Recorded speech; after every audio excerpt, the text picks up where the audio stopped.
السلام عليكم، مرحبا بكم معايا فيديو جديد. كنتمنى تكونوا بخير وعلى خير. اليوم غنشارك معكم مادلين بيضه واحده بمذاق القهوه والشوكولا، كيجي رائع بزاف كما كتشوفوا معايا الشكل ديالو. تابع معايا الفيديو من الاول حتى الاخير وان شاء الله غادي يجيكم فحال هذا الشكل هذا، لان المقادير بسيطه حتى الطريقه ديالو راه ساهله. بما ان وقت المدرسه غادي نوجدوهم لولادنا، لان فعلا هما ساهلين وبساطين وكيخرجوا واحد الكميه لا باس بها، والثمن ديالهم كيتقام احسن من ديال الجاهز، وطبعا غادي يكونوا احسن من الجاهز، وممكن انكم تحتفظوا بهم لمده طويله في المجمد. كما كتشوفوا معايا هذا هو الشكل ديالهم. غادي نعطيكم جميع الاسرار باش ينجحوا معكم، واخا انني دائما كنزل لي مادلين وكاينه الاستحسان ديالكم، وكاين بعض الاخوات اللي كيجيهم تساؤلات. بزاف ديال الناس اللي ما كينجحوش معاهم، انا اليوم ان شاء الله غادي نحاول نعطيكم جميع التفاصيل. شوفوا معايا الهشاشه ديالهم، كيجيو خفافين، وهنايا خدمتهم بدون ياغورت وبدون حليب، وكما كتشوفوا النتيجه راه قدامكم. ندوزو دابا المقادير وطريقه التحضير ومع جميع الاسرار. غير تبعوا معايا الفيديو من الاول حتى الاخير باش تنجح معكم الوصفه.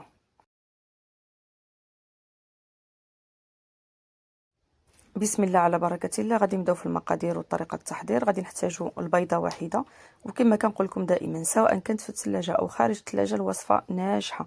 كاينين لي جينواز اخرين او الكيكات اخرين اللي ممكن اننا ضروري نخرجوا البيض من الثلاجه من قبل، اما هاد الوصفات هادو ماشي ضروري. هنا ضفنا نص كاس ديال السكر سنيده ما يعادل 75 غرام. غادي نخلطو كما كتشوفوا غير بالطراب اليدوي وبلا ما كنحتاجوا الطراب الكهربائي حتى كيرجع اللون ديالهم ابيض. وغادي نضيفو نص كاس ديال زيت نباتيه كما كتشوفوا بالتدريج.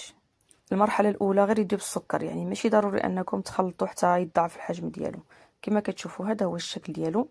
هنا غادي نضيفوا الكاس ديال الماء مع معلقه صغيره من قهوه سريعه الذوبان. اللي بغات تعوض الماء او نسكافيه ممكن تعوضها بكاس ديال الحليب او العلبه ديال الياغورت مع 4 كاس ديال الماء. المهم ضروري القياس ديال السوائل خصو يكون عندكم 200 ملي، سواء عملتوا الحليب او عملتوا الماء والياغورت، المهم السوائل خصها تكون عندكم 200 ملي. صافي كما كتشوفوا كنخلطوا مزيان.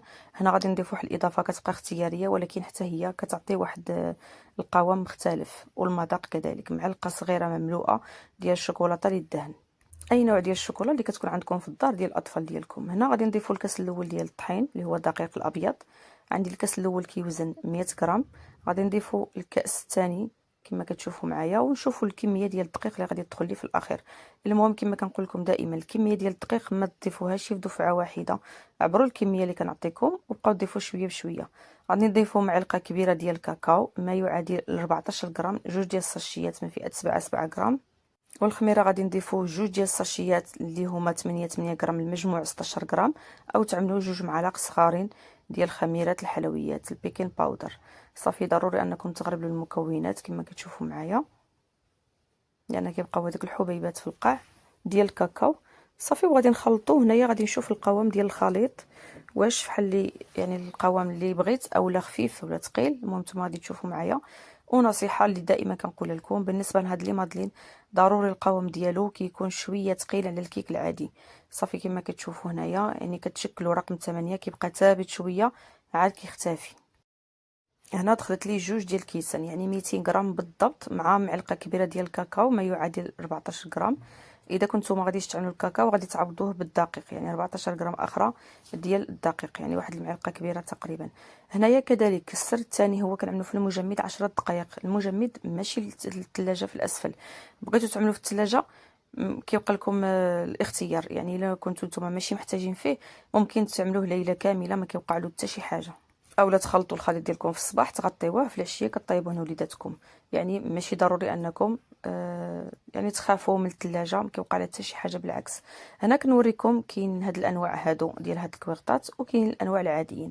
هادو 10 ديال الحبات كيتباعوا 5 دراهم، وهادو كيكون الحجم ديالهم شويه كبير على الكويغطات العاديين اللي وريتكم في الاول. هادوك يعني هاد الباكيه كامله كتعمل 5 دراهم، يعني فيهم كميه كثيره. ولكن هادو ضروري اننا كنحتاج لهم المول ديالهم. هادو ماشي ضروري انكم تحتاجوا المول.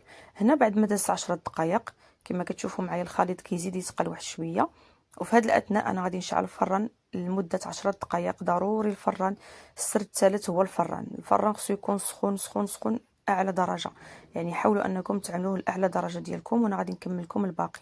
هنا بالنسبه لها حاولوا انكم ما تعمروش بزاف، كتعمروا الثلثين. بالنسبه للاخوات اللي غيستعملوا هاد لي كيسيت هادو، انا خرجوا لي 10 بالضبط، يعني الكميه اللي عندي ديال هاد الخليط خرجت لي 10 بالضبط. كما كتشوفوا انا كنعمر الثلثين.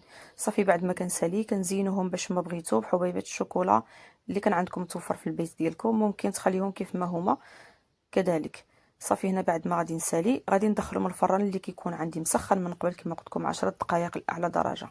ولكن بعد ما كيسخن الفران وكنبغيو ندخلوا الطاوه ديالنا في الفران كنقصوا درجه الحراره ل 180 درجه، يعني عافيه متوسطه من الفوق ومن الاسفل، كيبقى مشعل من الفوق ومن الاسفل، لان هذيك البروده ديال هاد لي مادلين مع السخانه ديال الفران اللي كتكون سخونه بزاف هي اللي كتعطيهم هذوك التشققات باش كيتشقوا بهذيك الطريقه هذيك. ضروري يكونوا باردين والفران يكون سخون بزاف، ولكن كما قلت لكم ضروري انكم تنقصوا درجه الحراره، لان الا خليتو ديك درجه الحراره كما هي راه غادي تحرقوا في البلاصه، يعني ما غاديش يتشقوا كما كتشوفوا معايا هنايا. بالنسبه للوقت انا داولي 15 دقيقه كما كتشوفوا معايا. بعد ما دخلت الطبق نقص درجه الحراره 180، خليت العافيه من الفوق ومن الاسفل 15 دقيقه كانوا طايبين من الفوق ومن الاسفل، يعني ما بدلتلهمش المكان ديالهم، خليتهم في الرف الوسط. ممكن انكم تعملوا في الرف الاول ولكن ماشي في القاع مره، غير في الرف الاول، وملي يقربوا يطيبوا يفوتوا 10 دقائق كتعملوهم في الرف الوسط. المهم كل وحده كتعرف الفران ديالها كيفاش كطيب فيه. انا كنحاول نعطيكم جميع الاسرار باش ينجحوا معكم. كنتمنى انكم فعلا تستافدوا من هذا الفيديو، تبارطاجيو مع الاصدقاء والاحباب ديالكم باش يستافدوا حتى هما ويجيهم لي مادلين بحال هذا الشكل هذا، لان بزاف د الاخوات اللي كيجيهم مسطحين يعني ما كيجيوش هكذا مقبين. الوصفه هي ناجحه ولكن من الاحسن انهم ينتفخوا ويعطيو هاد التشققات هادو باش كيجيو خفافين من داخل.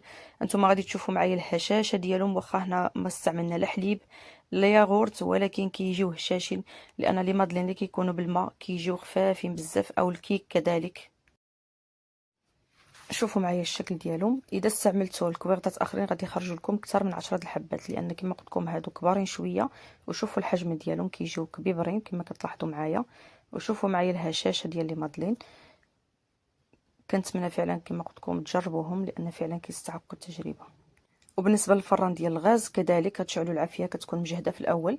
ملي كتدخلوا الطابه ديالكم كتدخلوها الفوق ماشي الاسفل، والنار كتكون غير من الاسفل، يعني بلا ما كتشعلوا النار من الفوق. بالنسبه للفران ديال الغاز النار كتكون متوسطه. بعد ما كندخلوا الطاوه كتشوفوهم تشقوا وتنفخوا كتهبطوا من الاسفل غير واحد الدقيقه، ولكن النار كتكونوا منقصينها اكثر باش كيتحمروا كما كتشوفوا معايا.